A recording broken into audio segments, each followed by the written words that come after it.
There's been a recent update regarding 2 ISIS members that have now been charged with the torturing and beheading of American aid workers and journalists over at least a 2-year period. Federal prosecutors say these 2 men, Alexander Cote and El-Shafi El-Sheikh, helped ISIS in Syria carry out kidnappings and brutal murders. Among their victims, the Justice Department says, were 4 Americans: aid workers Kayla Mueller and Peter Kassig, and journalists James Foley and Stephen Sotloff. The accused terrorists were brought to the U.S. late today, 2 years after their capture by Kurdish forces and after authorities in London allowed evidence gathered by British investigators to be used in court here. Today is a good day, but it is also a solemn one.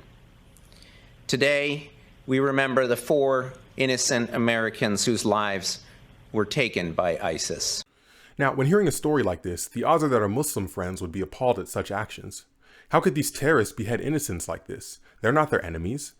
And while outside of the context of Islam, this would be a perfectly valid statement and concern, the reality is that according to Islam's most trusted sources, those who do not believe in Allah and His messenger Muhammad are by default now infidels, making them by default enemies of the faith. And how did Muhammad deal with enemies of the faith? So when you meet those who disbelieve, smite at their necks till you have killed and wounded many of them. Then bind and bond firmly on them, i.e. take them as captives. Thereafter is a time either for generosity, to free them without ransom, or ransom, according to what benefits Islam, until the war lays down its burden. Thus, you are ordered by Allah to continue in carrying out jihad against the disbelievers till they embrace Islam, i.e. are saved from the punishment of hellfire, or at least come under your protection. But if it had been Allah's will, He Himself could certainly have punished them without you. But He lets you fight in order to test you, some with others. But those who are killed in the way of Allah, He will never let their deeds be lost. As I've studied more and more about Islam, I've come to see that Muhammad had a very interesting relationship with decapitation. In fact, he affirmed beheading as a legitimate means of punishment. Now again, at the sound of this, your average Muslim is going to be very quick to object because they've been raised to believe that Muhammad was the greatest man to have ever walked the earth. But why don't we take just one example? Just one example of Muhammad in his interactions with a Jewish tribe and see what he chose to do. To understand the context of Muhammad's mass extermination and enslavement, first we must look at the Battle of Trench in 627 AD. Leading up to the battle, over a period of several years, Muhammad had been conducting raids on Meccan trade routes with his gang of companions.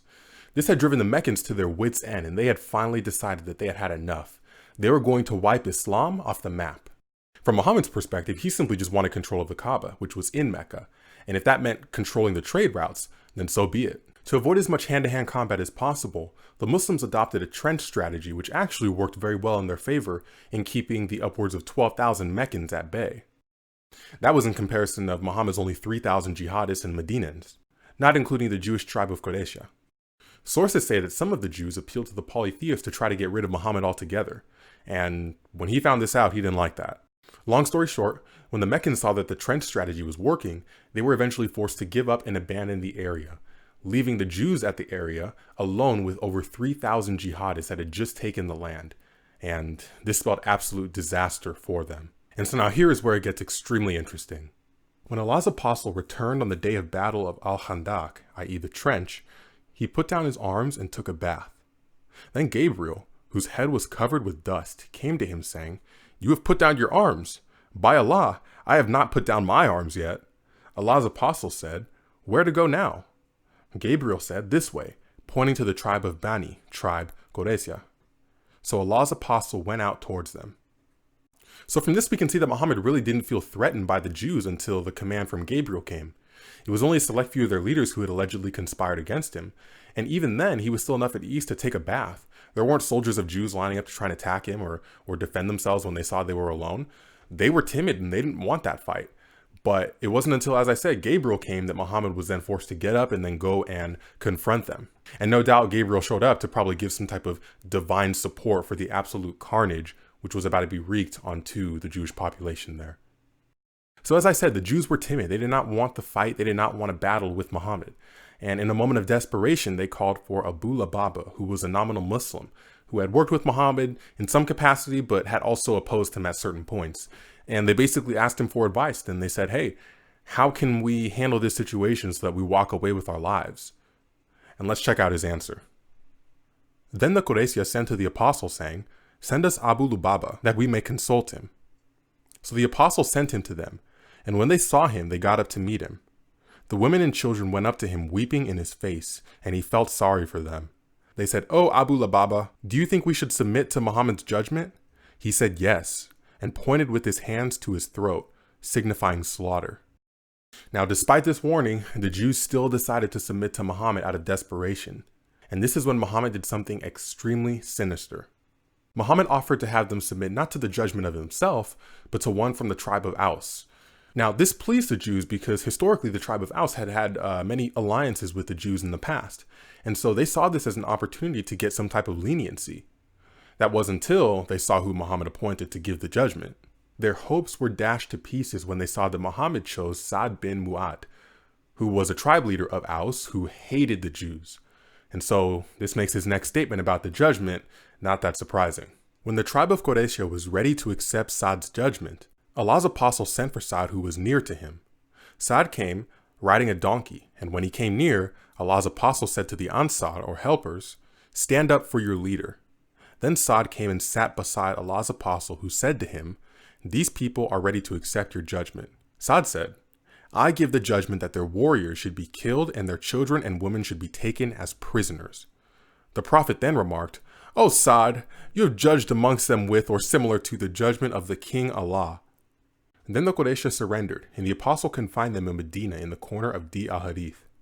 Then the apostle went out to the market in Medina, which is still its market today, and dug trenches in it. Then he sent for them and struck off their heads in those trenches as they were brought out to him in batches. There were 600 or 700 in all, though some put the figure as high as 800 or 900. As they were being taken out in batches to the apostle, they asked Ka'ab what they thought would be done with them. He replied, "Will you never understand? Don't you see that the summoner never stops and those who are taken away do not return? By Allah, it is death." They went on until the apostle made an end of them. And so here we have another prime example of the mainstream calling out the actions of a select few group of Muslims, but then completely ignoring the fact that this is within Islam's most trusted sources. This is Muhammad. Muhammad murdering and beheading between 600 to 900 of these people makes what the two at the beginning did look like child's play, sadly. And, again, Muslims are so quick to try and defend Muhammad while being so quick to call out people like the two we saw at the beginning. And it's just really this kind of selective defense that we want to give, because whereas it's easier to kind of criticize those lone wolves, we don't want to obviously criticize Muhammad because that'll bring down our entire ideology. But Muhammad destroys his own credibility by these very actions. And for a religion that's supposed to be universal and for the whole world, the question we have to ask ourselves is this really something that's morally good? Is this something that is divine and from God? And I know for Muslims, it's harder to do this in a more public setting because of fear of, how they'll treat apostates. I mean, even how you see with these people. But again, this is something that should definitely still be considered, at least within your own individual mind. So think about Muhammad, think about what he stood for, and think about the kind of person he was and how this is easily one of the worst things that he's ever done. And that's saying something when you think about, some of the other things he's done as well. And think about the fact that you're placing your soul in his hands. You're placing your soul in the fact that you're trusting him and what he said, what he's allegedly said about salvation and how to find eternal life. So think about that, ponder that, and then think about Jesus. And then think about how different he is from Muhammad and how he never ordered any wars. He never called for anyone to be decapitated. The only thing he ordered was for the gospel to be preached to the whole world, speaking the truth in love. So think about those two. Think about Jesus. Think about Muhammad. And think about their differences. But don't think too much because you don't want to lose your head over it.